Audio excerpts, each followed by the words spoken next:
Every winter, Siberian train crews face weeks of travel, where stepping outside for more than a few minutes can risk frostbite, and missing a single crew handover can bring half a continent's rail traffic to a halt. Behind every journey through -50°C, there are 24 scheduled crew swaps, heated cabins kept at 20°C, and daily routines engineered for survival. How do these systems protect lives where human endurance alone is never enough? At a remote Siberian depot, the rhythm of the railway depends on precision. Every 8 to 12 hours, a new locomotive crew arrives, stepping from the heated shadows of the waiting room into the biting air. The depot master waits with the logbook open, gloved hand steady as names are signed and duty times recorded. These entries are not mere formality. Each signature marks the transfer of responsibility across thousands of kilometers of frozen rail, where a missed handover could ripple down the line, halting freight and passenger movement for hundreds of kilometers. Crew rotations are scheduled with the regularity of a heartbeat, 24 swaps required to move a train from Vladivostok to the western edge of Russia. This cadence is not just about keeping trains running, but about managing the limits of human endurance. Regulations dictate maximum shift lengths, and the depot master enforces them without exception. No one boards a locomotive without a mandatory rest window logged, no matter how pressing the schedule or how tempting it is to push on. Fatigue is the invisible hazard in the cold, dulling reaction times and clouding judgment. The logbook stands as the first line of defense, a record of vigilance maintained through routine. Inside the depot, the atmosphere is subdued. Crews coming off shift peel away layers of insulated clothing, boots heavy with frost. Hot tea is poured, hands are warmed, and faces show relief more than pride. There is little talk of heroics, only the shared understanding that the system works because everyone follows it. The next crew reviews the checklist: radio frequencies, brake tests, heater status. Each item is ticked off in silence, the process as familiar as breathing, yet never rushed. In these moments, the scale of the journey becomes clear, not in grand gestures, but in the small, repeated acts of discipline. The depot master's pen moves steadily down the page, each line connecting one crew's endurance to the next. The logbook closes. Outside, the train waits, its engine kept warm, ready for another stretch of Siberia's endless winter. The new crew steps aboard, taking their place in a system where survival depends not on strength, but on the certainty of routine. Inside the locomotive cab, the world outside becomes almost theoretical. The temperature beyond the steel walls can fall to -50°C, but a circulating coolant system keeps the air inside at a steady 20°C. The hum of the heater blends with the low vibration of the engine, making the cab feel like a sealed refuge. Windows are double glazed, and every seam is checked for drafts before departure. Meals arrive in insulated containers, delivered during depot stops and rationed for the next shift. The food is dense, high in calories, stews, bread, cured meats, chosen not for taste, but for energy and ease of storage. Crew members eat at a small fold-down table, careful not to linger too long with the hatch open. Water is kept in thermoses to prevent freezing, and a kettle is always ready for tea. Hygiene is managed with electric composting toilets and sealed waste bins, emptied at designated depots. Showers are rare, but crews use wet wipes and change into dry underlayers at every rest window. Every action is measured, especially when it comes to stepping outside. At these temperatures, even the best insulated clothing only buys a few minutes. The engineer sets a timer clipped to his jacket. 5 minutes is the limit for exposed skin, 10 minutes if every layer is perfectly sealed. A buddy system is enforced. No one leaves the cab alone, and return times are logged. If a coupling needs inspection or a brake line must be checked, the clock starts the moment the door opens. The cold is not just uncomfortable, it is a physical threat, and the rules are absolute.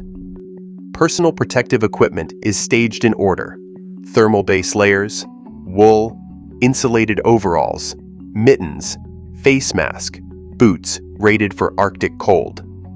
Each item is checked for wear. The engineer demonstrates the process, moving with practiced efficiency. There is no bravado, only routine, reinforced by years of winter. The crew knows that survival depends less on strength than on never underestimating the physics of cold. Every procedure, from eating to suiting up, is a response to the same reality. In Siberia, the body's limits are engineered into the day. Routine is not a comfort, but a necessity.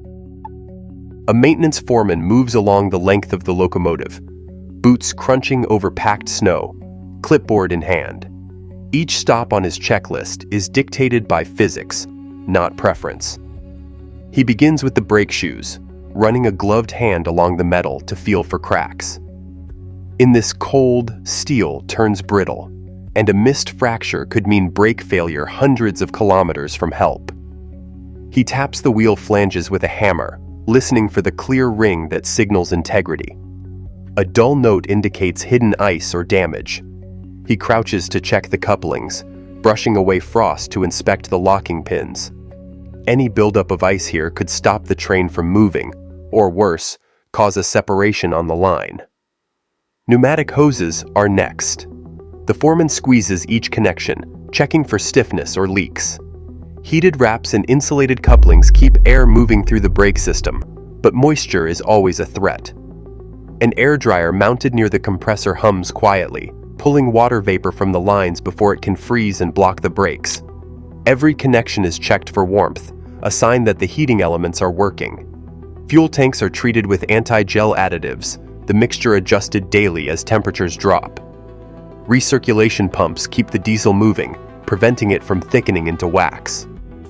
The foreman inspects the battery compartment, confirming that heat tape is active and the voltage holds steady. Without battery warmers, a cold-soaked cell could lose half its capacity overnight, leaving the locomotive unable to start. Battery health is a simple, decisive safety measure. Trackside, switch heaters glow beneath the snow, keeping points free of ice. Thermosiphons run beneath the rails, drawing ground heat upward to stabilize the permafrost and prevent track deformation. These systems run quietly, unseen, and they are part of routine upkeep rather than dramatic rescue. Thermosiphons and heaters are basic infrastructure. Each of these checks is logged, not as a formality, but as a record of defense against the cold. The foreman's routine is slow, methodical, and absolute. Every safeguard in place before the train is cleared to depart. A sudden loss of air pressure triggers an alert on the Zima dashboard in the regional dispatch center. Within seconds, the locomotive crew radios the dispatcher, and their message is relayed over both standard and satellite channels to guarantee contact even if one system fails. The train grinds to a halt in open country, snow swirling around the stalled cars. Inside the cab, the crew secures the brakes and activates auxiliary heaters, conserving every watt of warmth as they await instructions. The dispatcher, seated before a bank of monitors, reviews telemetry in real time. Engine temperatures, brake cylinder pressure, battery voltage. Zima's redundancy means any drop in a critical value is flagged instantly, and the safety officer can compare readings from multiple sensors to rule out false alarms. In the first 30 minutes, protocol dictates that the crew stays inside unless absolutely necessary. Outdoor checks are logged and timed, no more than 5 minutes per person in the cold, with a strict buddy system enforced. If the problem persists past the hour mark, the dispatcher escalates. A snowplow already working nearby as part of the continuous clearing fleet is rerouted to the stricken train's coordinates. Spare parts, batteries, hoses, and heating elements are staged at remote depots along the line, ready for rapid deployment. The safety officer tracks the plow's progress on the dashboard, confirming arrival within 90 minutes. On board, the crew receives updates via radio, each message confirming the system is functioning as designed. Backup plans, layered communication, and a clear timeline for action. If repairs cannot restore movement within 2 to 4 hours, the protocol shifts again. Relief crews and additional equipment are mobilized from the nearest depot. The goal is always to restore movement before cabin temperatures drop to unsafe levels, but the system is built to prevent any single failure from becoming a crisis. In Siberia's winter, it is not strength or improvisation that keeps trains moving, but the discipline of procedure and the certainty of redundancy.